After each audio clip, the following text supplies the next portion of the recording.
with Christian nationalism, so this is one other thought that I've had, is just, for me, like postmillennialism is something that I would say I'm officially a postmillennial for probably the last year and a half, 2 years, and you being one of the major voices that won me over to that. And biblically, one of the biggest things that got me there, and it goes with our conversation about Christian nationalism and national identity, is really just two texts, right? So Matthew 16.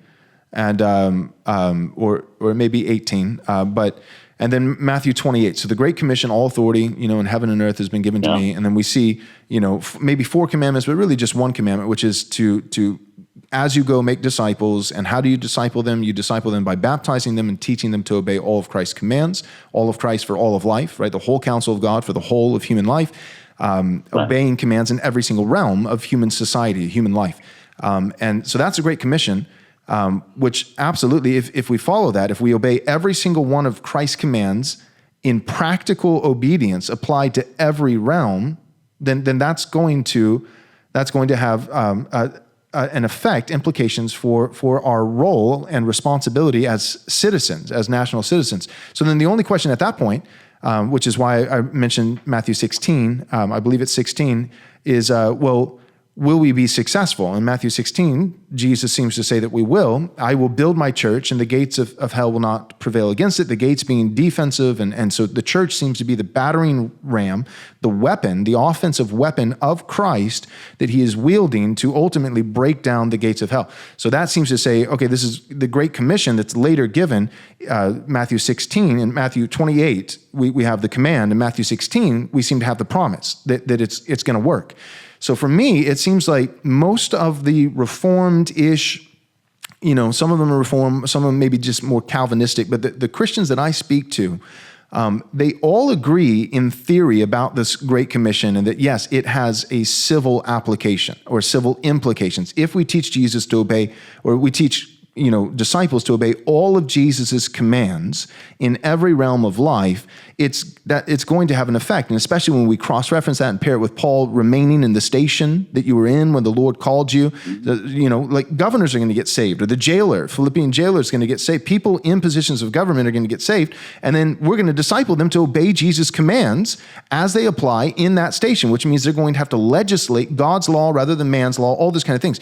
So then it seems like the only thing keeping people still, like the only excuse left is, yeah, but it'll never work, right? So in comes premillennialism, in comes, and that's what I continue to bump up against, is basically it seems like you're forced to be a Christian nationalist in the right sense of the word, having a secondary national identity and obeying Christ in that identity, in that role of a citizen, and that's going to have massive effects for a nation, unless all that theologically seems to check out, unless you just think this whole Great Commission will never work. And it seems like some guys are able to keep their two-kingdom card by ultimately, like the root of that, the foundation for their two-kingdomnism is their pessimistic eschatology.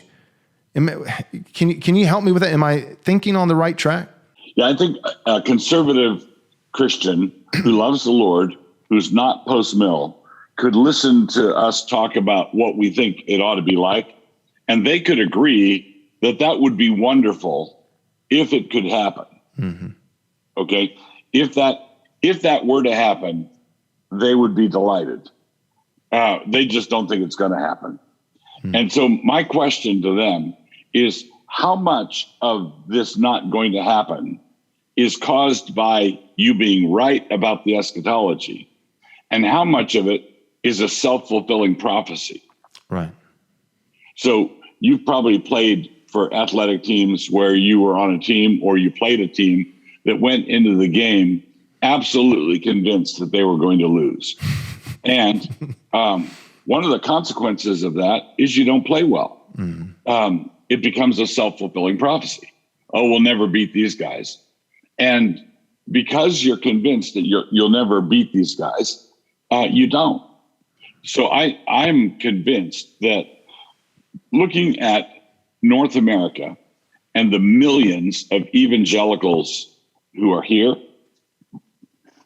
I think it has to be admitted that, at least as far as our country is concerned, the defeats have been a self-fulfilling prophecy and not an eschatological necessity. Yeah. If all the evangelicals in America, and there are tens of millions of us, if all of them were ardent Muslims, what would have happened? Yeah. Okay? Or if you gave the communists, hardcore communists, the number of American citizens that evangelicals have, what would have happened? If you look at the infrastructure evangelicals have, I think something like 1 out of every 7 radio stations is a Christian station. We have our own publishing houses. We have seminaries. We have scores of colleges. We have an enormous infrastructure. What we don't have is a zealous faith. We don't have scholarship on fire. We've got scholarship. We've got scholars. We've got books. We've got a lot of activity. Evangelicals are good at activity, but they are not good at, let's take that hill, boys. Mm-hmm. Yeah, you're absolutely right. Yeah, it does seem self-fulfilling. And that's why I wanted to host a conversation on this topic about Christian nationalism, because it seems like that's one of the boogeymen that's being weaponized to ensure the impotence of evangelicals, right? Like you wouldn't want to be a Christian nationalist. You wouldn't want to be idolatrous. You wouldn't want to be heretical and thinking that America replaced Israel. Like whether the idolatry or the heresy, and either or, you don't want to be a Christian nationalist. AKA, what they really mean is being evangelical, be a Christian, but make sure that the lordship of Christ is always privatized. He's the Lord of your sweet little heart, but he's not Lord of all. And so don't take your Christian faith into the workplace. Don't take it into the voting booth. It's God is for church and family. And it's that pietism, and it seems like as that became the predominant view, that's when we started losing. So it doesn't seem like we started losing because it was written in the stars and it couldn't be helped. It seems like we started losing because we started playing poorly. So. Right. That's exactly right. Yeah. And we started playing poorly because we spooked ourselves. Mm-hmm. Yep, I agree. Wait. Real quick, before you go, do me a favor. Subscribe to our YouTube channel. Click the bell so you'll be notified with all our new content as it comes out on a daily basis. And if you're willing to support this ministry, you can do so by going to rightresponseministries.com/donate. Thanks so much. God bless.